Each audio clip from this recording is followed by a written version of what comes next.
Welcome to Clifford classes. আজ আমরা কবিগুরু রবীন্দ্রনাথ ঠাকুরের প্রশ্ন কবিতা নিয়ে ডিসকাস করব। আজ আমরা এনআইওএস ক্লাস 12 বাংলা সিলেবাসের অন্তর্গত রবীন্দ্রনাথ ঠাকুরের বিখ্যাত কবিতা প্রশ্ন নিয়ে আলোচনা করব।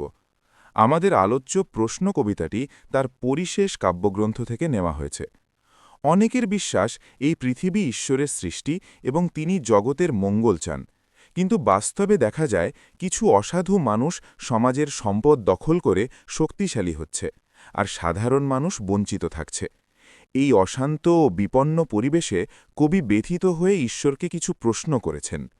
এই পাঠটি শেষ করলে বর্তমান সমাজকে আরও ভালোভাবে বোঝা যাবে এবং দুর্বলের প্রতি এক মানবিক মমত্ববোধে আমরা উদ্দীপ্ত হব।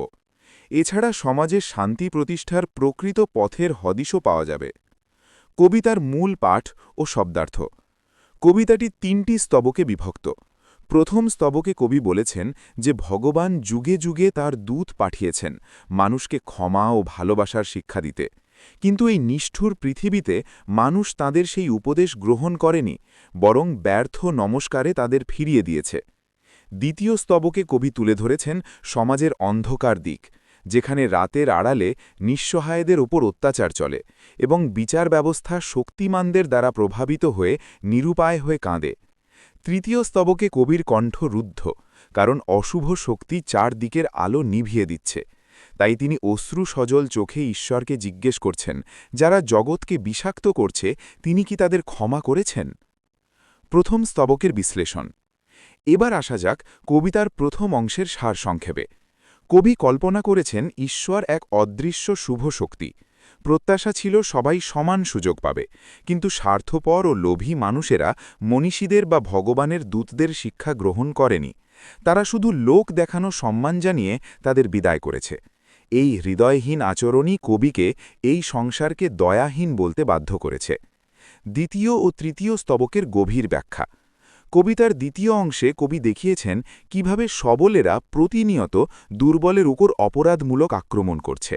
শক্তিমানরা বিচার ব্যবস্থাকে প্রভাবিত করায় দুর্বলেরা সুবিচার পায় না। এখানে একটি গুরুত্বপূর্ণ ঐতিহাসিক তথ্য আছে। 1931 সালে হিজলি জেলের রাজবন্দীদের উপর ব্রিটিশ প্রহরীদের গোপন আক্রমণের প্রেক্ষাপটেই এই কবিতার পংক্তিগুলো রচিত।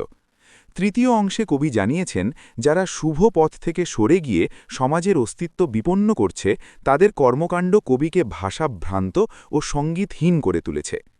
ঐতিহাসিক প্রেক্ষাপট ও শিক্ষা।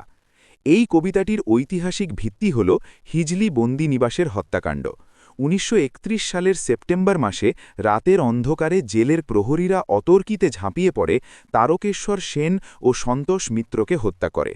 কবি রবীন্দ্রনাথ ঠাকুর অসুস্থ শরীর নিয়েও এই অমানবিক ঘটনার প্রতিবাদে প্রতিবাদ সভায় সভাপতিত্ব করেছিলেন।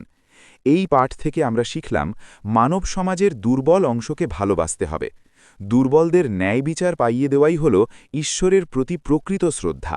সামাজিক ও অর্থনৈতিক বৈষম্য দূর না করলে সমাজে শান্তি আসবে না। আশা করি এই আলোচনার মাধ্যমে তোমরা পাঠটি সহজভাবে বুঝতে পেরেছ। ধন্যবাদ। Thank you for watching. See you in next video. Like and subscribe for all new updates.